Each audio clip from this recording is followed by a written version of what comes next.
Alright, so next let's talk about the convolution operator as we use above and for define some conventional image processing operators. So the convolution operator will also be used extensively to define the CEM model as well in the following pages.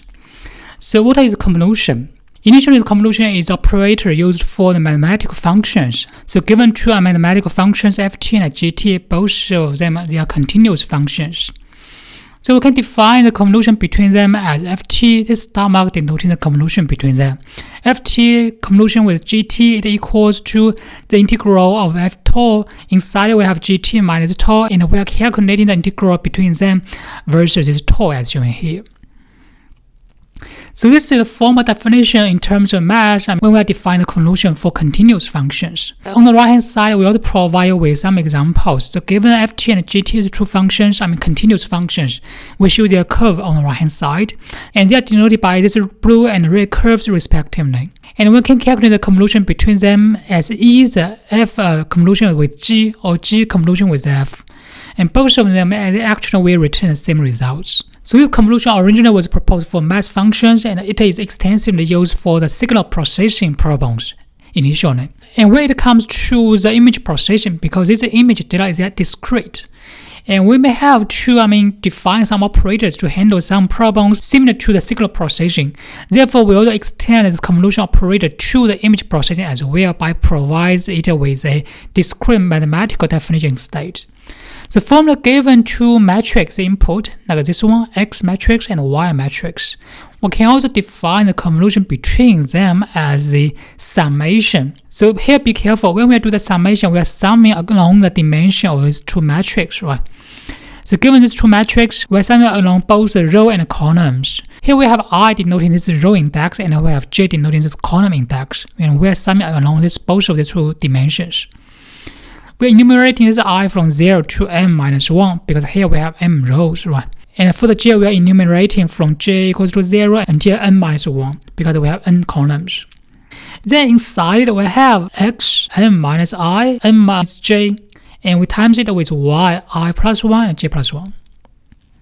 This part is very interesting, right? Because we are corresponding to this part. Here we have tau and t minus tau.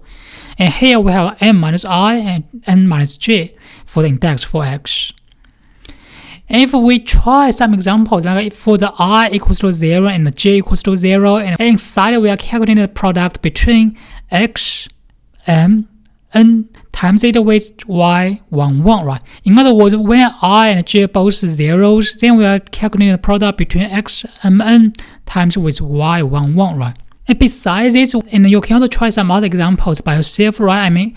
So for the convolution operator definition on the matrix, we actually do some changes to the matrix index. So from this convolution operator definition, we find that when it is applied to the discrete case, actually it is very similar to the element-wise product.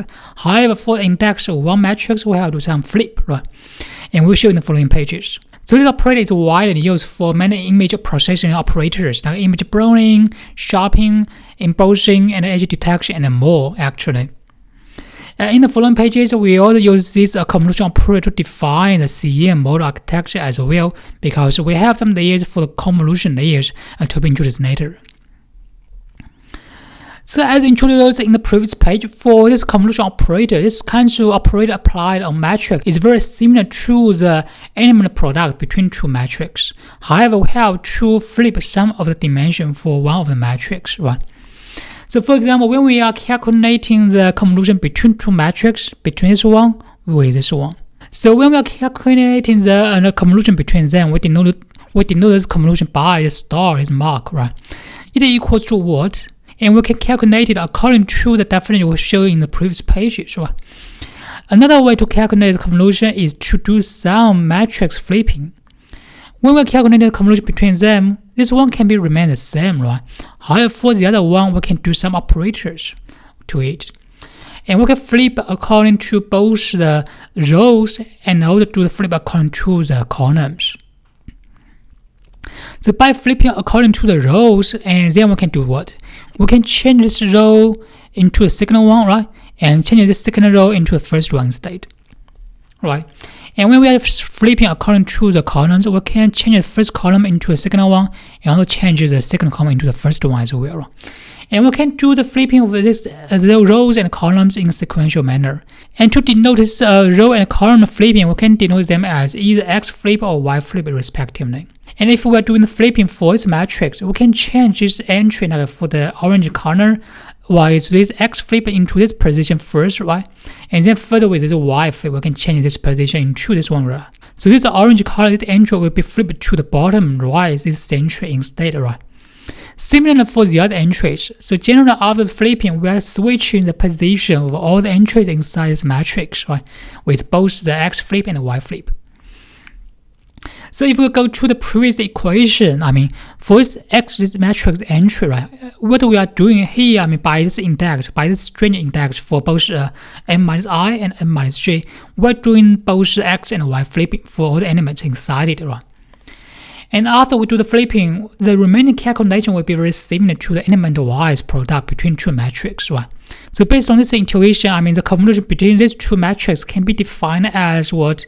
As this element product between this matrix as well as this matrix after we do the flipping, right?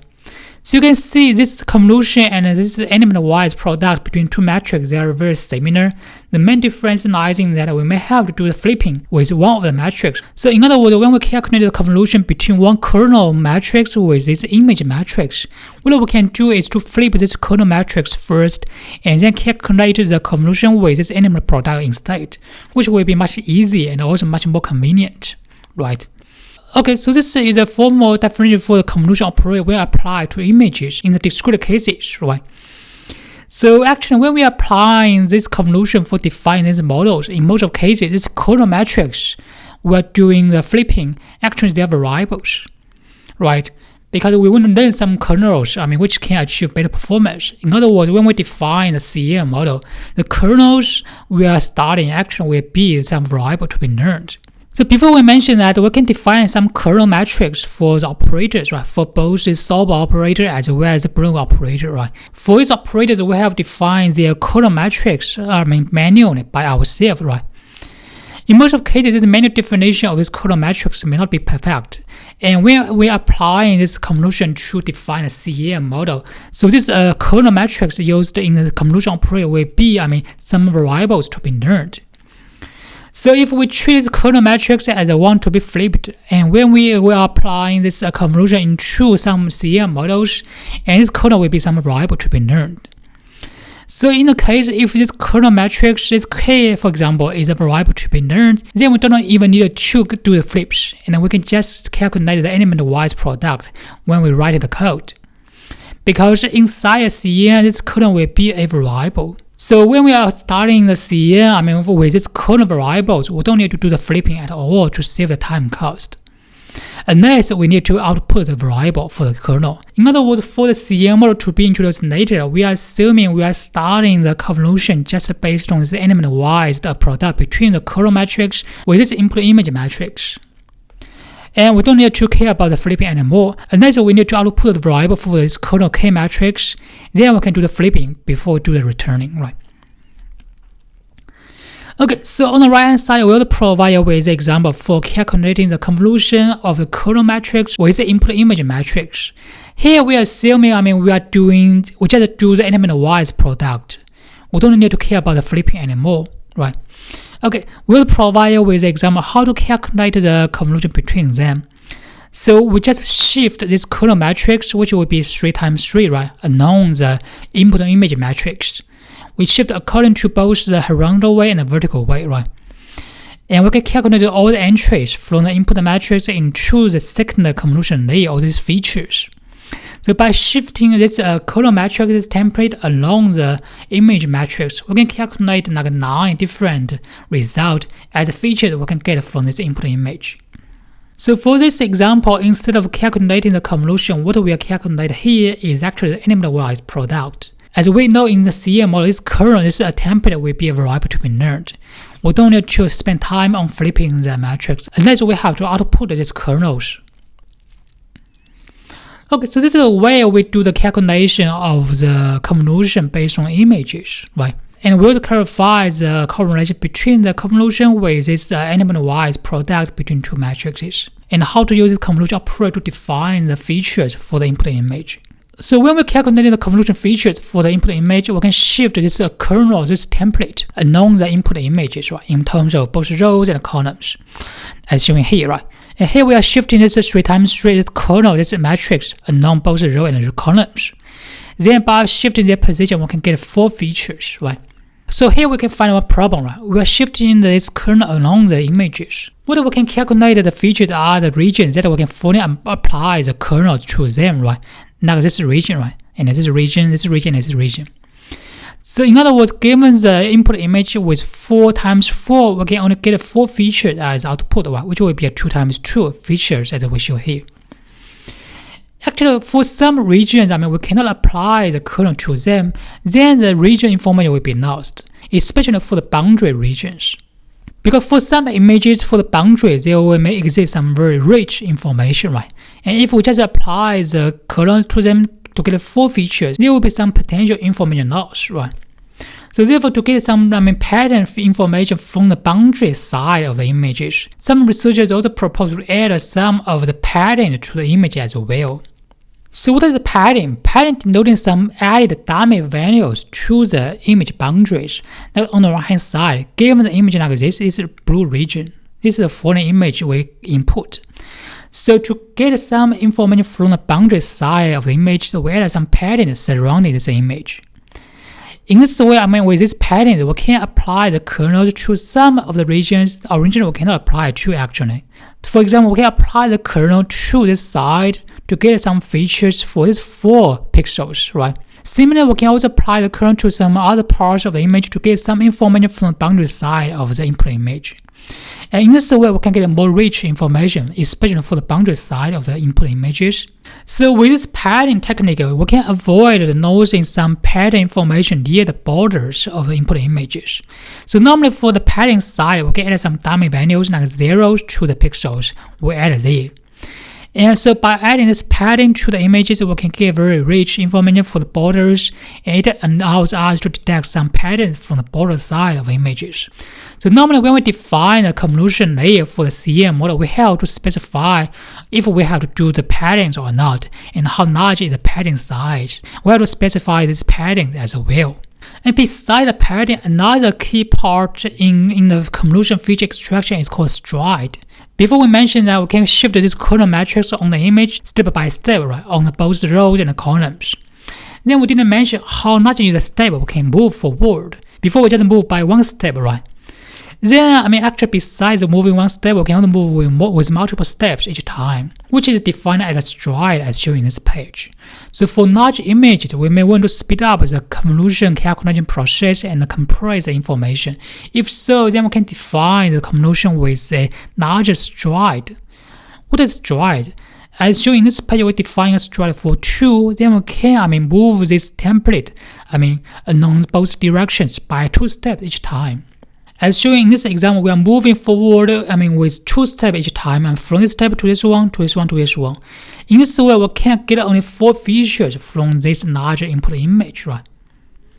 So by defining a larger stride, we can compress the information in the calculated features, and we can also speed up the calculation process. At the same time, we may also have some information loss, right? Because for some regions, we didn't apply the kernel matrix to them, right? Like this region, this 3x3 region, right? We never apply the kernel to them. Okay, so this is another key parameter we have to specify for the CM model, as we will introduce later. So far, we just define the convolution for the 2-dimensional, matrices, right? So before we have defined the convolution for the 2-dimensional matrix already, actually we can also extend this convolution operator to the high-dimensional data as well. In this page, we show you with the example. Given 2 high-dimensional matrix, which are also normally called tensors. We can name a high-weight matrix as a high-weight tensor, actually. So in this page, we show you with a 3-dimensional tensor, which is blue color, right? It's blue one. And besides this input data, we can also define one kernel. This kernel is also high dimensional. This cube as shown in this orange color. So we will try to calculate the convolution between them. Similar to the above pages, we can shift this kernel along the dimensions in the input data, right? Along both rows and columns as well as along the third dimension. We can shift its position to calculate its convolution. So for example, by applying the cube or this kernel to the first position in the input data, we can calculate its convolution by the red color as the output, right? This is this entry. In a similar way, by shifting this kernel along the other dimension into other positions, we can calculate the remaining entries in the output, right? And you may wonder why we have to define the high-dimensional convolution operators. The main reason is because for the real-world data we have, like for the cornered images, we can represent this cornered image as a 3 matrix, right? 3-way matrix. So to deal with this 3 matrix simultaneously, we can define the kernels, for high-dimensional as shown in this page, right?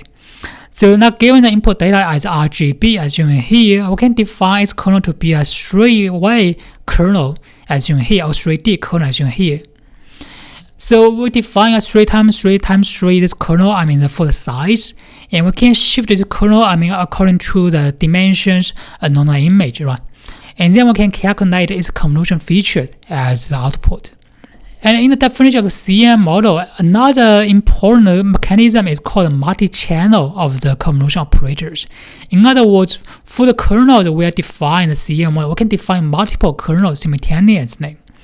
The main reason is because some kernels can extract one part or one category of the information. If we define multiple kernels simultaneously, then we can extract more rich and more comprehensive features from the input data. So in this example, we define 2 channels. We have channel 1 and channel 2. So they denote 2 separate kernels, by 2 different variables as we show here. So we can shift these 2 kernels along the dimensions of the input data simultaneously, and then we can extract 2 different convolution features as shown by these 2 outputs, right? So with these 2 channels, then we can combine these 2 outputs together and further feed them as the inputs for the following layers, and to calculate some high-level convolution features again. So in other words, when we define the CM model, we have multi-channel mechanism actually. It allows the simultaneous convolution operator or calculations with multiple kernels at the same time. So you can see that for the convolution operator, we have 0 key parameters to set up. So for the input data, this image maybe is fixed, right? We have n times n, for example. As for the convolution operator, we have several parameters to set up. The first part will be how large is your kernel. Normally for the kernel will be a matrix, like dimensions, right? How large is the rows, how large is the columns. Also for the channels, how many channels are there for the kernel? Do we have 1 channel, 2 channels, or k channels as shown here? Also, we have to specify for the paddings, how large is the paddings along both the rows and the columns.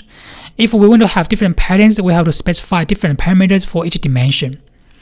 Also for the stride, we have to specify the stride along both x and y dimensions if they share 1 parameter, or if they have different stride along different dimensions, we have to specify them all here for different dimensions respectively.